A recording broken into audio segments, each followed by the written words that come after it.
Right, let's get into the conversation for today. A proposal has been pushed to the government advocating that 10 naira per litre sugar-sweetened tax be increased to 130 naira per litre.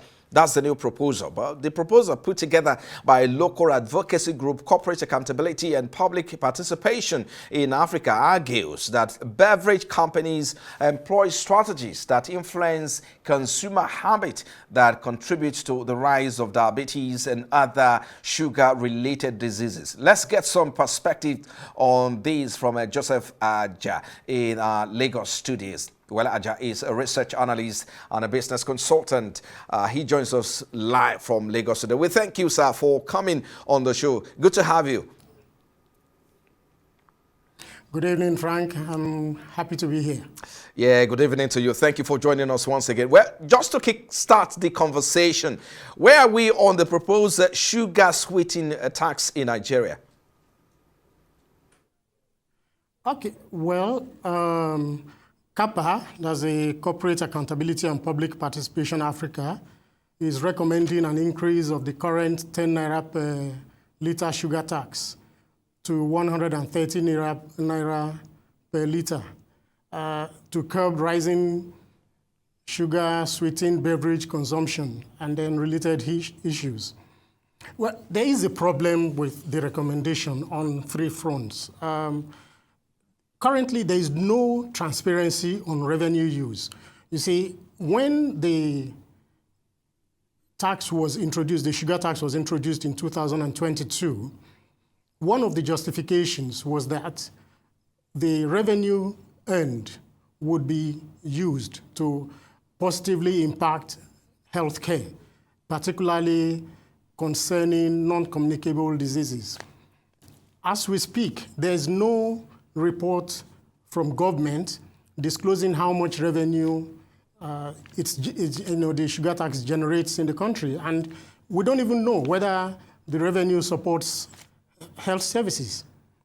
Another issue is the narrow health focus. Sugar-sweetened beverages are not the sole contributors to all these poor diets and non-communicable diseases. There are other factors. There is consumption of processed foods. There is physical inactivity. And you will bear me witness that if you look at our primary schools and secondary schools in urban areas especially, you will find that there are very few spaces for physical activities these days. That was not the case many years back. And so a lot of people are leading sedentary lifestyles increasingly, particularly in the urban areas. And then you look at health literacy. How many of us are really conscious, aware, and informed of proper health, healthy attitudes and habits? What do we consume? Why do we consume the things we consume? How do we consume them? So these are some of the things that are also contributing to the non-communicable diseases increase. We also need to look at how SSBs, the beverage companies, already pay a lot of taxes. So this recommendation for an increase is not taking into consideration the fact that these companies are already highly burdened tax-wise. Let's not forget they pay corporate income tax, which is about 30%. They pay 7.5% VAT. They also pay 3% education tax. So cumulatively, they are paying about 45% tax. So that's a huge burden. Do we want to increase it further? What could be the consequences? It may lead to, job losses, closure of businesses. So these are the problems that we have with that recommendation from CAPA. Into the issue of transparency, of course, what the funds or the proceeds generated from the tax should be used for by the government. And of course, you've raised very salient point, which is about the fact that they are already burdened. Some of these companies are already burdened with a lot of taxes. But some recommendations on the sugar tax have been made by the Corporate Accountability and Public Participation in Africa organization, which is pushing forward this conversation and this recommendation. And amongst other issues, they are advocating for implementation frameworks to track the impact of the tax policy. What's your take on these recommendations? Of course, we need to track the implementation. And that's one of the weaknesses of the recommendation. The recommendation for the increment is not based on strong data. It's based on weak data. I mean, look at their own survey. By their own survey, they ascribe the use. They find that the use of SSB is high amongst 15 to 19-year-old males. But they also find that obesity is more prevalent with older women in urban areas. That is a clear misalignment of data. So how can we increase taxation based on weak data? We have to interrogate the data properly, ensure that we're taking the right decision, because these things have implications. They have far-reaching implications. One of those implications, of course, is this. We talked about the tax burden. Our food and beverage industry contributes 4.6% of GDP to this country. Now, if we increase their tax burdens, what are the likely risks? One of those is job losses. Companies not making profit are not likely to employ more. They are likely to retrench if they continue to lose profits, if they continue to lose revenue, rather. If they cannot employ, how will government raise revenue? There will be no personal income tax, because you can't pay personal income tax if there is no income. Companies can't pay company income tax if they are not producing, if they are not making profit. And at the end of the day, if it leads to collapse of industries, we're going to be in big trouble, economically speaking. So this is why we need to be very circumspect on how we proceed. Have we conducted proper research on the effectiveness of the current tax? 10 naira per liter sugar tax. How effective is it at the moment? Is it doing what it's supposed to do? Is it leading to the results that they were set up to achieve? Because taxation is not supposed to be for its own sake. It's supposed to be aiding the economy, the growth of the economy. So if we're imposing taxes that will lead to a truncation of the economy, then we're actually shooting ourselves in the foot. So government wants revenue. Government wants to ensure that public health care is standard, up to par. But it's not going to be achieved if we're not being very circumspect about how we implement taxation, how we even impose new taxes. 10 naira per liter is the tax rate today. It's been accepted by the industry. Everybody has accepted it. We're moving forward with it. How effective is it? We need to really interrogate that. On that basis, when we have proper data, we can then make a decision on how we proceed as an industry, as a people, as a nation.